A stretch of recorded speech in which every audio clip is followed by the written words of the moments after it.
Welcome to the Navic Gaming Podcast, where it is our mission to explore the business and future of video games. We bring together the industry's brightest builders, investors, and thinkers to keep a pulse on current events, dissect emerging trends in games, share lessons learned, and have a great time. This podcast is also part of Navic's growing ecosystem, which ranges from free and premium research to consulting and advisory services. For more information, visit www.navic.co. This episode is sponsored by our partners at CleverTap Gaming. CleverTap Gaming is the all-in-one platform that enables game studios and publishers to create personalized player experiences. It's the only solution that provides a real-time understanding of player actions and integrates lifecycle marketing, live ops, and remote configuration into a holistic experience. In other words, you can maximize engagement, retention, and monetization through real-time segmentation and targeted offers. And you can run live ops campaigns with A/B testing, push notifications, in-app messaging, and much more. To discover how CleverTap Gaming can best serve your games team, simply visit clevertap.com/gaming or check out the details in the show notes. And with that, let's jump into the episode. Hi everyone, I'm your host Aaron Bush, and today I am delighted to be joined by two wonderful guests to discuss the past, present, and future of online safety in games, KidTech, and lessons learned building companies in this space and beyond. My first guest today is Kieran Donovan, the co-founder and CEO of k-ID. k-ID just raised a $45 million Series A led by Lightspeed and Andreessen Horowitz in order to build and scale compliance software that simplifies online safety and privacy management for game developers, parents, and their kids. And he'll tell us much more about that in a moment. Our second guest is my friend and serial entrepreneur, Dylan Collins. Dylan built and sold Demonware, Jolt, and of course, SuperAwesome, which has also played a leading role in creating solutions for online kid safety over the past decade. And you hopefully remember him from an episode he recorded with us several months ago where we dug into his entrepreneurial journey over the course of all of his businesses. So anyways, what we're going to talk about today really is an important topic, is relevant to many corners of the games industry. And I think we have the perfect two guests to break down lessons learned and share where this is all going. So with all of that said, guys, welcome to the Navic Gaming Podcast. Thanks, Aaron. Yeah, great to be here, Aaron. Awesome. Well, Dylan, I'll go ahead and start with you. You founded SuperAwesome 11 years ago. And for those who don't know its story, maybe you could quickly tell it. Most importantly, what were you trying to solve for at the time, and how did SuperAwesome make a difference over the past decade? Wow, that sounds like a very long time when you say it like that and you actually put numbers to it. But we started SuperAwesome fundamentally to build digital tools for companies that were interacting with young audiences online. So really responding to the first digital privacy law, which came out of the US, which was COPPA about 10 years ago. At the time, no company, be it sort of content or technology company, was really thinking about kids and the internet, and everyone was sort of happy to pretend more or less that they were all adults. I think, and so we scaled SuperAwesome up over the bones of the decade and was acquired by Epic Games about 3 years ago.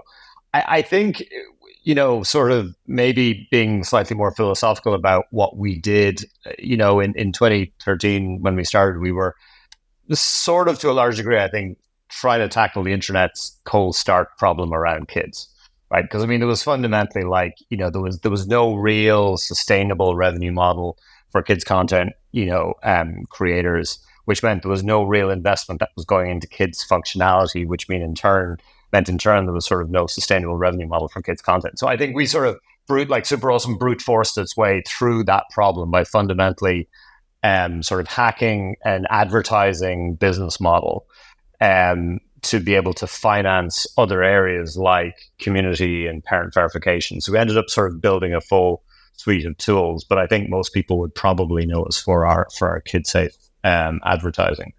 I think that probably it's sort of fair to say that after the Epic Games acquisition, we stepped up a lot in terms of what we were doing with parent verification. So that became a completely free service as part of Epic, which was a huge step. And I still think to this day doesn't get enough applause, in terms of what Epic were willing to do in terms of literally underwriting, every game developer in the world to be able to sort of, have parent verification and to be able to sort of make it easier to support young audiences. And, I think, 10 years ago when SuperAwesome was started, the internet was an absolute dumpster fire for kids. I think today, and this is probably an excellent moment to segue across to Kieran, it is slightly less of a dumpster fire. And I think, we're just getting to the point now where enough conditions are in place where very important and special things can happen, which is, it's why it's so cool to see k-ID doing what they're doing. Yeah, for sure. And Kieran, our mutual friend, Moritz Bayer-Lentz at Lightspeed, who's now on your board of directors, he wrote a great piece on Lightspeed's blog about why he invested in your company, k-ID. And of course, a lot of it is built on your team's results so far and the traction that you're seeing. But there was also a more heartfelt element to it too. As a new parent, he talks about the feeling of responsibility of setting your kids up for success online. And he even noted about how at the World Economic Forum, there was discussion around child safety measures regarding games and how that's maybe become a bigger priority on the world stage. So I get the sense that your business actually really matters at a core human element to a lot of people, and that people are not just rooting on your business, but your mission. So I'm curious, does that resonate with your vision, or what's left to be solved from taking the torch from Dylan and SuperAwesome here, and why chase this specific vision? Yeah, the first thing that you said to Dylan there about 11 years ago gives me a bit of a vision of my own future. And you'll be what's quicker. ahead. You'll be quicker. But you're right. Look, I think the philosophical journey that we're on is one where we want to empower those spaces that kids and teens already inhabit online, and in many cases with parent approval, but not necessarily in a space where they're technically permitted today. And those are typically the I confirm I'm over 13 spaces where, we all know that kids lie about their age to get into those online spaces. We all know that they click through it. And yet as a parent, often, and sometimes it's licensed kids content and sits behind that. It's totally okay. The only reason that pop-up, that bit of friction exists is because of the regulatory complexity. And so if we can work backwards and help solve that piece, so that developers aren't afraid to engage with that youth audience, and as you say, really take the torch from everything that Dylan's built with SuperAwesome, I think that's where we see the opportunity to have a lot of impact. And a lot of the conversations that I've had over the course of the last 18 months, 2 years, typically begin, whether it could be a regulator, it could be a platform, it could be a publisher, and I'll hear those 4 words: I am a parent. And then you've just struck that chord, and someone will say, well, yeah, I mean, my son this, my nephew this, my cousin this, and everyone's got those stories now. And I think we're so much more aware of the impact of the communities that kids are building online now, whether it be through mental health or the impact of things that can happen. And so I think there's a acute feeling that something needs to be done. Yeah. And I guess before we go deeper, I should ask, what exactly does k-ID do? Like what is your product, and how does it benefit the various stakeholders here? Yeah, it's a good question. So, I mean, the challenge that a lot of publishers in particular face today is, once you get, say, an 11-year-old in Japan onto your game, what are you going to do with their ability to add friends? What are you doing with chat? What about loot boxes? What if it's real money loot boxes versus just virtual currency loot boxes? The way that you have to program each of those different functions differs depending upon where that user is and how old they are. And that the complexity around that today in terms of regulation is nothing like it's ever been. Everybody has picked up what's happened in the US or Europe, and in other countries, we're seeing more and more of this regulation pop up. And so you're a publisher, whether you're an indie or a AAA, you're staring down this, really challenging task of just figuring out, like, what do I do? I want to do the right thing. It's not that I don't want to do the right thing. I want to do the right thing. But getting to that answer is getting more and more expensive and is more and more fraught with risk. And so that's what our API solve, is answering those questions. And why now? Yeah, I mean, I'd be curious to hear from Dylan about the same question back when SuperAwesome was started. I mean, for us, it's really the pain that I think publishers are feeling, both in terms of complexity, in terms of cost, and in terms of risk, has reached an inflection point where it can't be ignored. Or if you do want to ignore it, you're sacrificing a youth audience that is going to persist one way or another.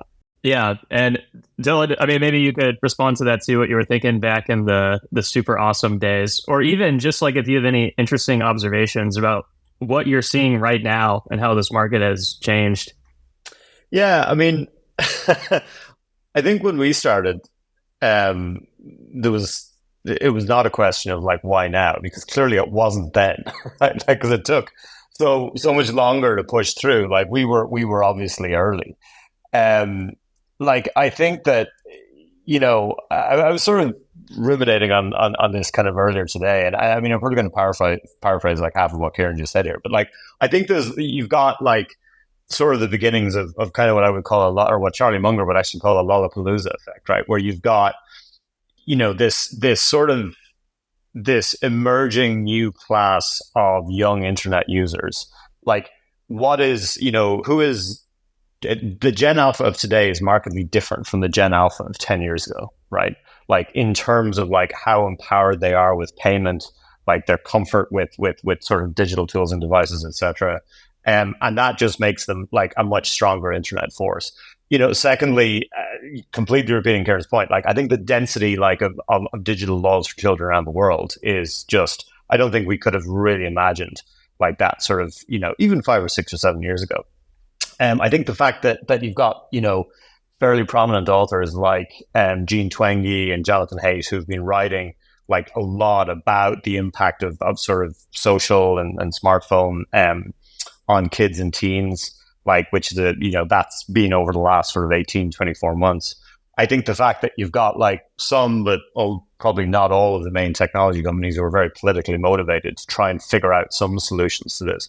And then I think finally the fact that like, I don't think it's just like investors who have sort of grown up and had kids, but like I think it's a lot of the founders of the biggest technology platforms in the world have become parents. And I think all of these things are combining, in a way that we just haven't seen before, so that there is real, not just momentum and not just a sense of need, but I think a sense of willingness to actually sort of make some real step changes here. So I was saying this before we started recording. Like I genuinely think it's probably the best time in history to be starting a KidTech company right now. Well, hopefully that sounds good to you, Kieran. But Dylan, another question to kind of tie this together. The last time that you were on the podcast, we discussed the complexities of all that's left to solve, kind of regarding the issues of kid online safety, the technology around it all. And essentially your reply was like, wow, like there's a long list of complexities to still try to solve for. And so I'm curious, when you look at k-ID, like how do you see that, like this new solution kind of fitting into all of the complexities that you laid out before and whatever might be left, but also, like one of the potential issues you talked about last time was how these companies can be hard to fund and incentivize investors to like be excited about this space. And clearly Kieran has done something right. And I'll get to you, Kieran, on the fundraising stuff in a bit. But anyways, Dylan, I'm curious what your reflections are of kind of connecting the dots here. Well, I mean, my perspective on this, which I think is pretty similar to Kieran's, like, is that the ideal, the ideal way the internet works is that when a kid, lands on a digital surface, like it automatically reconfigures to whatever age that user is, right? In the same way that, like, if you land on a sort of a non-English site and you're a non-English speaker, like Google Chrome today will do an auto translate for you. Like that's essentially, sort of the metaphor. And there's no particular reason that can't happen, right? So, I mean, k-IDs solution, you can think of that as sort of a very important slice, like in that stack for developers to essentially be able to enable that magic.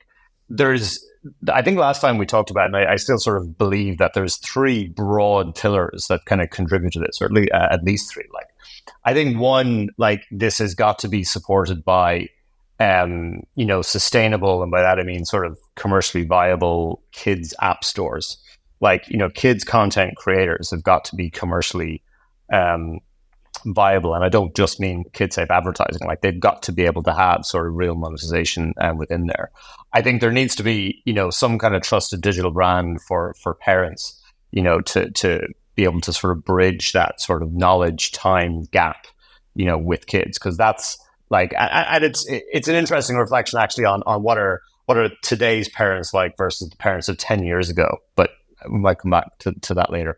And then the last one, which I really do sort of shout about a lot, and again, anyone who knows me knows my view on this. Like, there needs to be sort of, some sort of universal age API, like an actual source of date of birth truth, like that is probably done at an operating system level, that is available to, and I'm certain this is on, I don't know this, but I would guess this is probably on Kieran's roadmap somewhere. But like, the age gate remains probably one of the most powerful incentives to lie that human civilization has ever invented. And, I think age APIs are now definitely a possibility, which we will get to. And again, I think that's both sort of a technology point and a sort of a political point as well. So you can sort of see how like k-ID fits into that stack sort of, in a very, very compelling way. And I think whether it's 5 years or whether it's 10 years, I think that sort of, auto magic reconfiguration to age is how we see, parts of the internet working. Kieran, would you sort of disagree radically with any parts of that, or would you add any others into it? I mean, I totally agree. And I think the age signal piece is the one that is at most risk today, with a lot of the debate around age verification and age assurance. There's going to be a lot more noise coming into that than there ever has been. I mean, if you're just relying on self-declaration historically, you're doing that once per, whatever sign up that you're going into a particular platform. And so sure, like you might use a different date of birth, or a kid might lie about their age in different ways on different platforms. You add to that now that, you might have age estimation checks that give you a variable that will give you either you're, maybe above a band or below a band, or you're within a certain range. You're now passing, and that's happening at, ostensibly at the platform level. It's happening at the developer level. Like, there's multiple layers that are impacted by that age assurance piece. Age verification, I think, is a fascinating one, because in theory, that is, the highest confidence signal you would get, a true age verification. And yet what we've seen in markets that have introduced age verification is that usually the number of octogenarians playing an online game jumps by an order of magnitude, because kids will go like, well, I want access to the full experience. I want to chat with my friends. I want to, have access to full monetization, etc. So they'll go and get like, Nana or Granddad's ID card and sign up for things. So I think Dylan is right. That challenge is, I think, a really fundamental one, because unless you get that age signal right, the rest of it may not really be able to have the impact that you want it to have. And I mean, this is why, like, when you look at sort of all the discussion that you've seen from Gene Twenge's book and Jonathan's book, like, and everyone is sort of saying, okay, well, social is terrible and screen time is terrible and everything else. like I do, it's one of those rare moments where I had sympathy for a lot of the major technology companies, because again, there are, like, to Kieran's point, right, there are limits to what they can do, in terms of preventing kids from lying about their age. So I do think, and it probably is a combination of, technology and law, and probably someone managing to sort of convince several squadrons of lawyers that this is a doable thing, because technically it is absolutely doable, right, at this point. But I think I'd be willing to lay down a bet with both of you that this has happened within 10 years. I think I'm confident saying that out loud in public. Yeah, I would take that bet. I would. within 10 years. Yeah, within 10 years, I think that's right. And you're right. The technology exists to, not just the technology, but I think the appetite exists today to do something about it. The question is whether we can coalesce stakeholders in a way that we could build that momentum sooner than later. Yes. And I think that's the challenge right now is where does that first movement come from? Does it come from platforms? Does it come from we've done this with CSAM detection, right? There have been spaces where the industry has coalesced around a mission and solved huge technical challenges. So it's something that we do. The question is where does that spark come from? And I think, it's funny, like one of the things that parents and teachers still sort of corner me in meetings and sort of ask me why the internet isn't fixed yet. But one of the interesting things to reflect on is that, like, 10 years ago, like, you didn't have the concept of trust and safety teams, like, by and large. So to your point, like, we have companies now put hundreds of millions of dollars annually into trust and safety teams. Like, they weren't doing that 10 years ago, right? So I again, obviously I agree, but I mean, just to sort of reiterate how much I agree, like, that this is absolute, like, not only is this a solvable thing, this is going to get solved. There's no doubt about it. Dylan, previously you mentioned how parents today are maybe different from they were 10 years ago. What did you mean by that? Well, I think it's like, when I think about some of the things that we didn't do and could have done differently or might do if we were redoing SuperAwesome today or something like that, like, I do think that there is a qualitative difference in parental attitudes to their kids and digital and social today versus 10 years ago. I don't know if you'd call it better or you call it worse, or whether it's more comfortable or more accepting or more resigned, but it's definitely like there is kind of, I suppose you're almost looking at like millennial parents now, right? Sort of coming through. And I do think that there is when I talk about the need for sort of a trusted digital brand, like at kind of the family level, I still believe that's needed, but I think it's probably a slightly easier thing to accomplish today because there is just a higher level of comfort level that parents have, generally speaking, with technology. Like, they're much more fluent than, parents of a decade ago were. And I do think, that making them, which I think Kieran is, like, making them part of the solution and part of the mission and sort of building them into to sort of the go-to-market is very important, because they can just be more useful than 10 years ago when, you were still really on sort of like the first generation of a tablet, let's say, floating around the household. And so I do think that matters. I don't know specifically what the other ramifications are going to be, but I do think there's a difference there. Kieran, you must be much closer to that sort of phenomenon, though. Like, is that? Do you think that's the case, or is it like, are there other nuances there? Oh, I totally agree. I mean, I as a kid grew up. I mean, I remember when Xbox Live first hit, and all of a sudden, like, everybody had their headset. And it was complete and utter chaos. And that kind of persisted, I think, in a big way. But people adapt, right? And I was young at the time, and then all of a sudden you're like, oh, okay, right. Like, if I go on, I'm not going to have my headset on. I'm going to switch things off. Like, people's behavior adapts as a kid to the toxicity, and I think the risk, because you just don't want that. You want to have fun with your buddies online. And so I think for me as a parent, a lot of the parents that we're talking to now, they come, you're right, with that sort of maturity about it. Like, okay, well, I need to educate and equip my kid with the skills to be able to react to a lot of that online. But also, like, I think there's what we've learned a lot over the last 12 months is that really where I think the industry has sort of moved in terms of trust and safety is away from like the nuclear option where you might have like one player report another player, and then all of a sudden that player gets banned or it gets escalating. In some cases, it's this nuclear option to involve the parent as part of that. Because often what we found is that those social communities online are among friends from school. And so people are chatting with their friends outside of school hours. And then all of a sudden someone hits report, and they don't necessarily want this nuclear option where all of a sudden someone's account gets killed. And so just being a little bit more mature about how we deal with that and involve parents in it, I think Dylan's right. There's a different attitude to it now. Cool. Well, before we get into some more reflective topics, Kieran, I want to talk about your recent fundraise. As I mentioned in the intro, you raised a $45 million Series A. Maybe you could just take a moment to explain why go so big.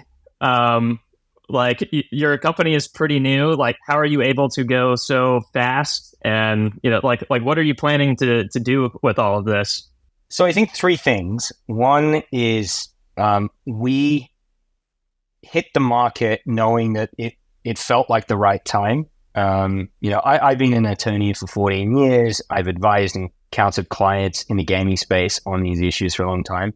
So, I took a pretty good bet on myself that now was the moment where companies were really feeling it, and it had moved beyond that point of being able to call your lawyer and, pay them $800 an hour to kind of give you the answers and set it off to an engineer. The second one is that, like, I think genuinely to the point we made earlier, the mission resonates in a way where everybody is feeling the pain somehow. Everyone's reading about the pain somehow. And so if there's an opportunity to get behind someone who wants to try and take that challenge on, I think a lot of investors are willing to take that bet. And so we were certainly able to ride a lot of that momentum that, this feels like the right perfect storm for someone to take on this challenge. I think the third one is we didn't plan on raising 45 million out of the gate. I don't think anyone ever does. I think there's sort of historically the sort of the tactic is, pivot yourself to a much lower number and then, see where the market kind of lands. And I think we knew what we would need to take on the challenge, but as we had more and more these conversations and bigger checks got thrown at us, we realized that there was an opportunity to do something pretty meaningful and much faster than we had thought. And rather than tirelessly working away for sort of 3 or 4 years and chipping away at the problem, there were some things, you have that wish list, right? Where you're thinking, well, if I had this, I would go and do this, I would go and do that. And being able to bring a lot of that forward, all of a sudden, it almost becomes a self-fulfilling prophecy, right? Because then by your, 12th investor meeting, that forms part of the pitch that, I'm going to go and do that, rather than like, oh, well, in a moonshot, I'd love to go and do that. And it builds and builds on that. Cool. And it sounds like, clearly you've had pretty great traction in the short time that the company has been operating, which I get the sense is part of why, your company was in such a hot deal. And I get the sense too that, because of that, you probably were juggling a lot of inbound. You had to put your lawyer hat on to, figure out how to wade through and negotiate, what are the best terms, what's best for your company and such. Any lessons learned for kind of finding yourself in this situation, like from the entrepreneur side at such a scale for the first time, that maybe like you would look back and do something different, or you would at least give as advice to someone else in a similar position? So I can say this now that I'm on the other side of the fundraise, right? But I wasn't, I'd never done venture before, right? I'd never I built a legal team, but I certainly haven't founded a company or done that's sort of anything close to this. But I think it meant that I didn't go in with any preconceived notions of what was or wasn't right about the challenge, about the way we were going to approach solving it, and the team that we wanted to build around solving this sort of monumental issue at a societal level. So I think the naivety actually served me quite well because I wasn't. Yeah, I mean, we didn't have an investor deck. That's kind of crazy to say now, but Wow. Because we had this momentum when we got pulled so hard by the market, you're able to genuinely hand on heart say, listen, I haven't had a chance to go through and work on my 12-step slide and what that looks like, because things have been moving so fast. And then all of a sudden, people perk up, like, whoa, all right, okay, if it's moving that quick, what's going on? So I think again, the naivety served me quite well, but we were highly intentional about everything. Like, who do we want to work with? What was going to ultimately accelerate our go-to-market? What was going to help in terms of the problem we were solving at the scale we needed to solve it? Because it's such a big issue. And I think we recognized the strength of having Andreessen and Lightspeed and Okta as part of this journey with us was critical. Dylan, you've started a handful of companies that have worked out pretty well. I don't think we've talked about the fundraising side before in our last episode. Do you have any battle scars or things that have like stuck on your mind after all these years of like what you wish you could have done differently looking back with any type of fundraising? I mean, that is like any a lessons 5 hour, learned? that is a 5 hour long podcast, Aaron, right there. Good Lord. I mean, I think we were building with a little bit of a Trojan horse model in that it was sort of like a product based kind of land and expand, and that we were sort of solving for an ascending hierarchy or descending hierarchy of needs, right? So we were solving for kid safe app monetization and then community and then parent verification. So we sort of had to go and it sort of worked well and worked badly in the sense that like people loved the idea of the mission, but then they were like, oh, you look like an ad tech company, so there's absolutely no way we're giving you money. And it got to a point, towards shortly before we got acquired, where we'd finally hit the stage where like people were rolling in, saying, as they were to Kieran a little bit earlier, saying, hey, can we give you money for this? Because we love the whole idea of it. So I think it was, that's just sort of a timing thing, and there's a different strategy there. And I do think from a capital strategy point of view that like it's the right thing to sort of raise a boatload of money because, you have got much stronger momentum. I think you've done the right thing in terms of going for quality. Like, at the end of the day, I mean, capital is kind of an API to influence a network. At least that's kind of how I think about it, right? And with that sort of cap table there, I think it's sort of the right call. I mean, I so rarely give general advice because I think there is so much survivorship bias, like in this whole game. And Aaron, we've talked about this. Like, I think it's so hard to know, what actually happened because of the stuff you did versus what you didn't do. So I would be reluctant to say too much generally, other than like, look, we're in a weird time where like even in the venture space, like, you've got to be growing and you've got to be delivering sort of to unit economics as well. I think it feels like there is maybe a little bit more appetite for sort of a more aggressive growth model that's sort of trying to sneak back in, which is sort of interesting and good. But I think that we're in general, we're seeing sort of healthier companies emerging, from this sort of, post ZERP environment. But yeah, we should just do a whole other episode on lessons learned around capital. Because we raised. Sorry, I will just finish with one final point, which is like with SuperAwesome, we ended up raising capital through the entire spectrum. So we did venture, we did debt, we did private equity, we did strategic. It was an absolute, like, the whole thing on our journey. Well, and I don't know which I would do again or which I would not do again. But I shouldn't say too many mean things about VCs on a podcast. Okay, I gotcha. Yeah, maybe that can be a deeper conversation for another day. But back to you, Kieran. One thing that you did note is that, like, you really felt the pull of the market.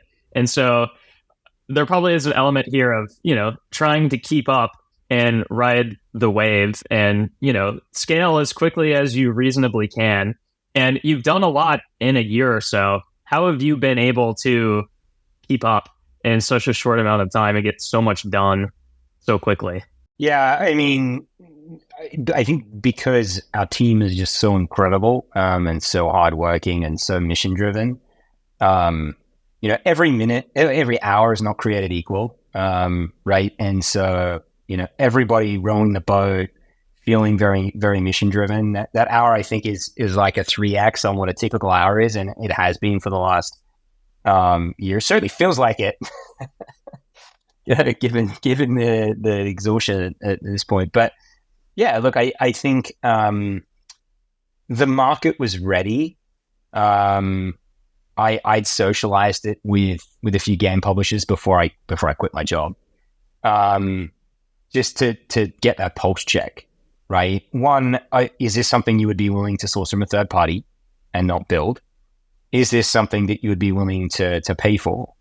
And is the sort of playing that tape forward, is this something that you could see evolving in ways that would be pretty cool and meaningful in my view for parents and for kids and teens? And so I think it was all positive signaling around those three questions. And so when we leapt off, it was like we leapt off into a speedboat. And so things are moving super quick. And yeah, I think it's been one heck of a ride to try and stay atop it. I think I was going to jump in and sort of pretend to be a VC for a second. Like the one of the fascinating things about sort of the kid space and KidTech space, like historically, right, is that, like, for the sheer number of eyeballs and the sheer amount of influence that is there, right, defined more or less however you want. Like, there have been very, very few big exits, coming out of that space. I mean, you go back and you've got Club Penguin and you've got Moonbug and you've got SuperAwesome and you've got like Epic Learning and like a couple of those. There haven't been like crazy big, like in venture big, right, type of outcomes.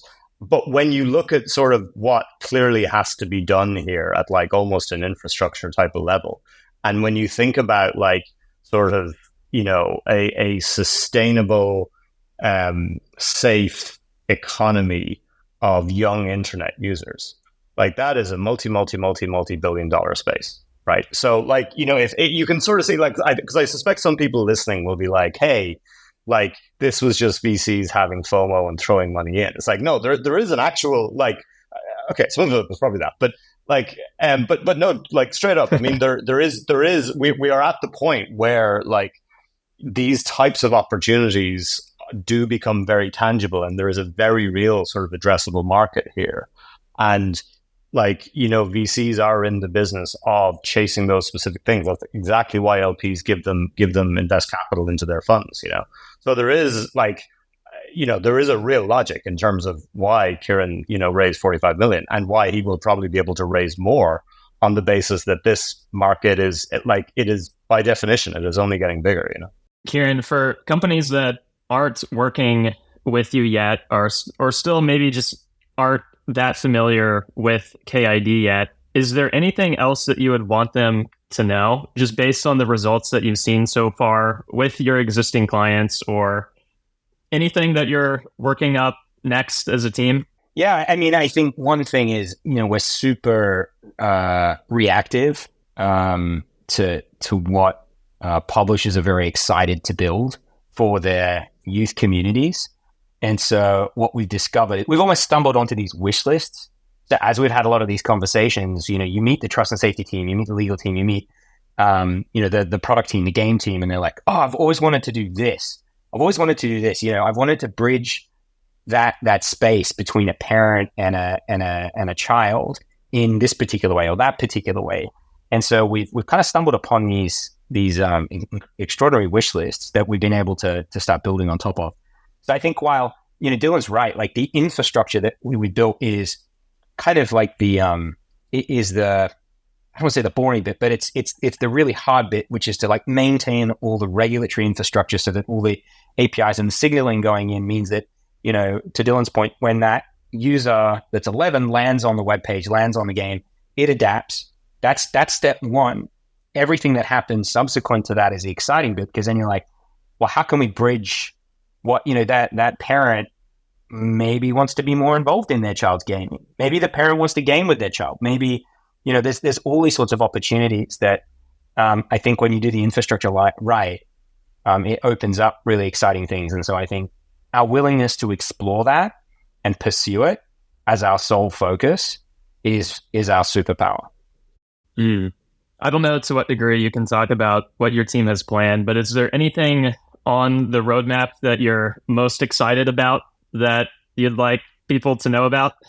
So I can speak to one in particular as a parent, which is having to approve, my kid's entry into like game after game after game, even within the same publisher, right? Like, even if I can avoid having to re-verify because of all the great work that SuperAwesome has done, just having to pick up my phone and like, okay, what are they going into now? What are they going into now? What are they going into now? We've got a pretty neat solution that'll be hitting in the next few months to help with that and help parents manage multi-game approvals within ecosystems, which I think is pretty cool. Sounds cool.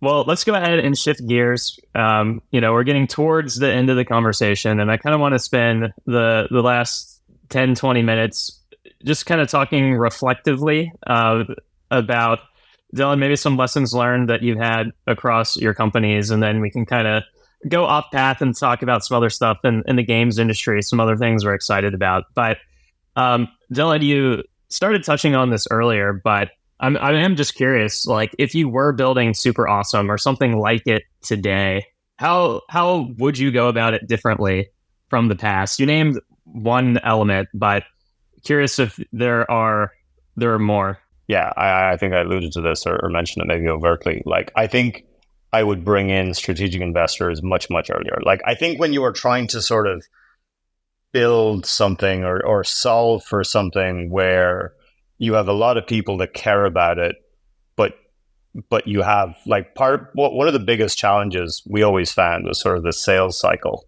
with a compliance product, right? Because it doesn't have a defined budget, right? It doesn't have a defined champion. No one knows who's meant to sign it off. Legal thinks they should own it. There's a product person who probably definitely thinks they shouldn't own it, but also doesn't know who else should take it. Like, you've got all of these things, like, when you're battling through that. And to some degree, like, part of the sales process is sort of, just trying to hack an organization. And sometimes the best way to do that is sort of literally get them on your cap table, right? So it's kind of like, it's sort of a fait accompli. Or at least, it maybe sort of gets you there in a few less meetings.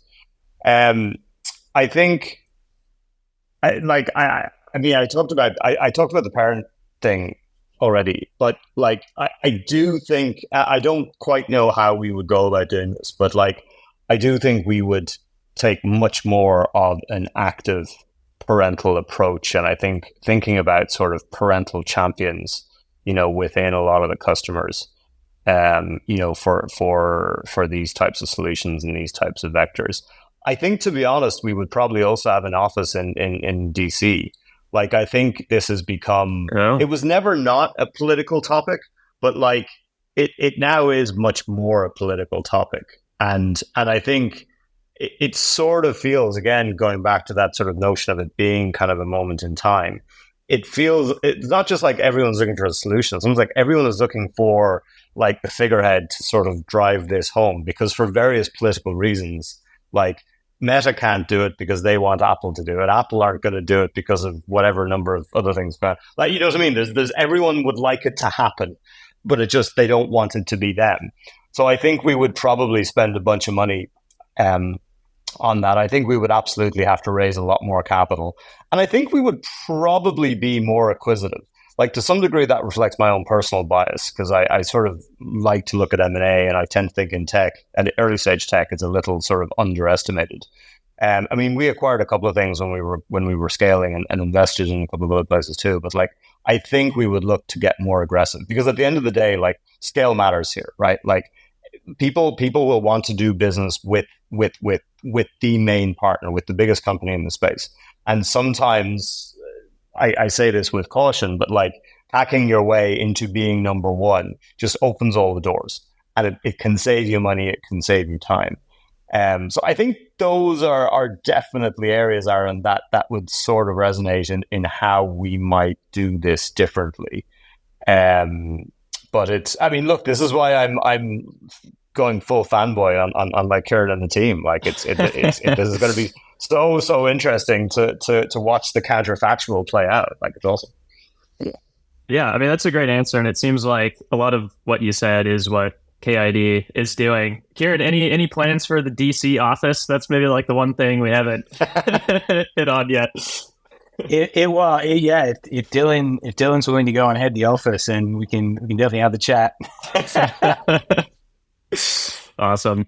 Well, Dylan, similarly, in our last conversation, I asked you for your top lesson learned in each business that you founded. And just to quickly recap what you said, for Demonware, you said you sold too early.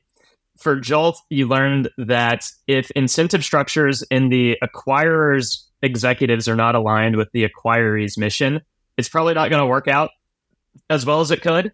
And then for SuperAwesome, you talked about the importance of not just dying, obviously, but also about how tech-leaning investors often underestimate great sales teams. And I guess I have a question that maybe connects to this, which is, like, do you have a top lesson learned about scaling a business in this specific industry segment that maybe would be helpful to Kieran as he's kind of thinking through his next steps, or anyone else who's listening? I mean, I don't think Kieran needs any lessons from me, but like, I mean, and to be clear, I think that last one, SuperAwesome, was about not dying rather than dying. Important distinction on that. But oh yeah. My bad. I think, like,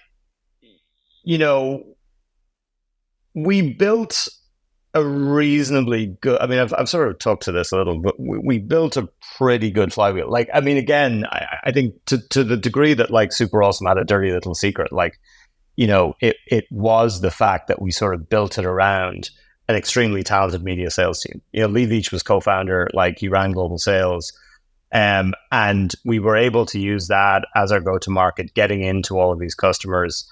And, it sort of becomes a combination of sales and like, information gathering. And I think we were doing, like, to some degree, like, if you refine SuperAwesome right down, like, it really was an education business, because we were going in and we were educating the entire space on what you could and couldn't do, or should and shouldn't do. And again, like, you were just battering and battering and battering. And it was a constant battle to try and sort of increment, like, by degrees, sort of like a general sort of sense of understanding around that. But that was fundamentally a sales driven motion. So we had these SuperAwesome still has today, like, a very uniquely cultured sales team, which are, yes, on one hand, they're sort of enterprise sales and enterprise, like, media sales at that. But, like, we put people through a lot of training, a lot of onboarding. Like, these are folks that can speak to digital privacy laws, and most media sales folks, perhaps not totally unsurprisingly, cannot. And I think we probably went through, like, two main phases when I think about it. Like, first was what I'm describing, right? Which was sort of knowing more about compliance than our customers and being the perfect partner and being the literal educational resource. And then it gets to a stage where you've got traction and you're going in, or the products are being used, and it becomes more of a customer success motion. And that's when you have to know more about the company than the company does itself, know more about the customer than the customer does itself, right? You have to know where their skeletons are buried, right? And I think those were sort of two discrete phases that we went through. But I think this, like Aaron, again, this uncanny ability to ask questions that I would happily speak about for 3 hours. Like, because I do think sales in a compliance-based market is such an interesting and nuanced sort of strategy. So I think those are, like, in so much as that was kind of a coherent response. I mean, those are things that jump to mind. Cool. Yeah. Well, I think the interesting thing about what you just said, Dylan, is I think the compliance driven sales motion and the internal champion that you want to find that's really gonna to push it forward. I think that resonates, and I think that resonates even in my previous career as an attorney, where ultimately, as an attorney, it's a very reactive business. Clients are coming to you because they're already acutely feeling some sort of pain. Right.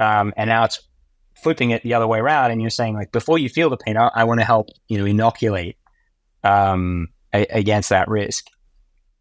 I mean, one of the just small anecdote, like when Epic Games made SuperAwesome's parent verification service available completely free for developers, like, it obviously moved, completely all the pricing friction, right? And our initial assessment was going to be, this is incredible. Like, we're going to just sign up the world and everyone's going to come rolling in. And to a certain degree, that was true. So what happened was that, like, it removed all the friction from top of the funnel. But what it didn't do was solve for who had to sign off the thing. Right? So even though you were rolling in with what was fundamentally a free product, like, the sales cycles possibly still are quite long because you've got to go through all of these approvals throughout the company. So it's just fascinating the things that you learn, as you go and do it. So again, it's battle against other companies' org structures.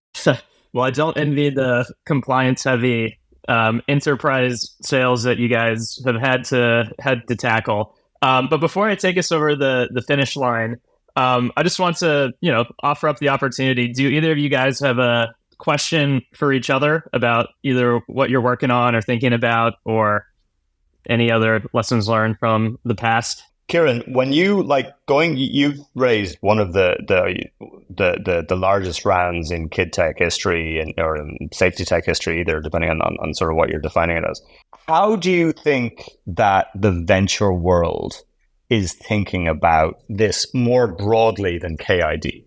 Like, because to some degree, like, k-ID very much appeals to you as an investor if you're a parent, or at least you can relate to some of it, right? Like, but how much of that do you think that was you and sort of the company, everything else, versus, like, more broadly, like, do you see a general sort of, like, is Roblox having an impact? Because, like, you now have sort of much bigger platforms that are sort of very youth focused, let's say more so than maybe 10 years ago.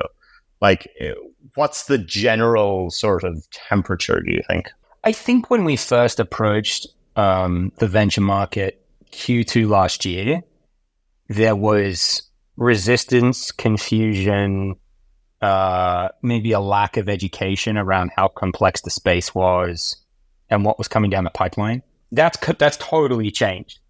And the recent, I was going to meetings and folks, we even using terminology, right? You say, well, yeah, okay, we've looked at these 4 providers in age assurance, like where do they fit in your stack? That level of intellectual engagement is, like, totally different to 18 months ago. So I think the investors, the ones that are interested in this space, know that there are macro challenges to be solved, but also individual challenges that are popping up because a lot of the regulatory push in various different directions, and not one. It's not going to be that one company solves it all. And I think that's kind of the more mature thing that I've seen more recently. Is like, no, we get how you're different to that and how they're different to that and whatnot. Cool. Well, I will go ahead and wrap up with one question, kind of the same for each of you. Dylan, the last time you were on, we talked about your growing interest in all things UGC gaming. Is that still what you're thinking about most excitedly about today, or is there, other corners of the market where that have a grip on you now? Well, it's sort of concentric circles radiating out from that UGC space, right? I think it's like, very interested in what's going on in the ecosystems of, Roblox, Fortnite, Discord. Partially because I think a lot of the venture market doesn't quite get it. I think some of it does, but a lot of it doesn't. And it's always interesting to me when people sort of write off spaces. So I'd like to sort of go and play there. And also because it's where Gen Z and specifically Gen Alpha are spending their time. So yes, I've been looking at a lot of companies, doing a couple of things, haven't spoken publicly about any of them. Might at some point. You do your best to try and get me to say things like this on this podcast. But I'm not quite. Although I will say that, I don't know when this is actually going to air. But I did actually sign a term sheet for something a few hours ago. So that's pretty exciting. Ooh, so exciting! I will leave you on that cliff. I will leave you on that cliffhanger. Maybe we'll learn more next time. Kieran, besides the world that you operate in, what else in the games industry are you most excited about right now? I think there's a lot of optimism just across the industry about a lot of the next generation of games that are coming through. I think a lot of there's obviously, UEFN and what's happening on Roblox, but also some of the indies that I've been talking to over the last sort of 6-12 months with some of the vision that they have for building games and platforms, knowing the audience that's going to be coming through the next generation, I think is pretty cool. It's pretty exciting. I mean, they're building it from the ground up for an audience that are going to build more of their identity and a community online at a younger age than has ever been done before, which is really, really cool. And that kind of brings me to the question I had to Dylan actually, which is how, in terms of, and I ask this selfishly for myself, the next generation that we're building for, not so much in terms of parents, but in terms of kids, how do you feel that they are going to be different from the generation of kids who came through the technology that SuperAwesome initially built to ultimately service them and empower them? And what, to the extent you think that the next generation is going to be any different, how do you think that they'll be using games differently to how they have a decade or 2 decades ago? Well, I think that this is partially why I'm remain very interested in the UGC space, because, I mean, again, I don't think this is exclusively true of Gen Alpha. It's true of Gen Z as well, to a large degree. They are all default creator rather than default consumer, right? And I think then maybe for Gen Alpha coming through, they are sort of default capitalist, right? In terms of being very comfortable monetizing things early on, So I think it's kind of they're becoming sort of full stack digital citizens by the time they're 8, right? Whether they are creating and selling skins in some shape or form, or something else. I think one of the interesting things that we didn't really talk about, but which has been a factor, and I don't think that many people have really sort of thought about it too much, is that we've had a very, very successful rollout over the last 10 years of payment tools for kids, right? Whether it's sort of prepaid or sort of like what Apple's been doing with family accounts and things like that. And you really have a fully sort of e-commerce enabled younger generation, which is just there, right? And that's created a real gap between parents and kids, which is very, very interesting. And so I think that is a huge difference in a lot of ways Kieran, to the generation that's come through before. And this is kind of my point around like the size of the opportunity here, because, you know, like kids have been buying stuff forever, obviously, you know, but now they're doing it online, and they are doing it like of their own volition, and they have their own influence, and they've got their own methods of doing so. So I think that's going to be one of the big changes coming through. Awesome. Well, final question for you guys. If anyone wants to learn more or reach out, see what you guys are up to, what your companies are up to, where should they go? Kieran, I'll kick this to you first. Yeah, you can check us out, k-ID.com. Can find me on LinkedIn by searching my name. And then I'm on Twitter at Kieran Donovan, typically posting on observations around gaming and venture investment. Awesome. Dylan, where can everyone find your musings and anything else you're working on? Most consistently on Twitter. I write a newsletter. You can get it at dylancollins.com, which is very rough, approximate thoughts. Reader good beware. thoughts. Well, kind of. No, I like it. I'm a happy reader. Awesome. Well, guys, let's go ahead and wrap up here. Thank you both for joining me today. And best wishes to everything you're working on. And to all of our listeners and viewers, thank you as always for tuning in, and we'll catch you all next time. If you enjoyed today's episode, whether on YouTube or your favorite podcast app, make sure to like, subscribe, comment, or give a 5-star review. And if you want to reach out or provide feedback, shoot us a note at podcast@naavik.co or find us on Twitter and LinkedIn. Plus, if you want to learn more about what Naavik has to offer, make sure to check out our website, www.naavik.co. There, you can sign up for the #1 games industry newsletter, Naavik Digest, or contact us to learn about our wide-ranging consulting and advisory services. Again, that is www.naavik.co. Thanks for listening, and we'll catch you in the next episode.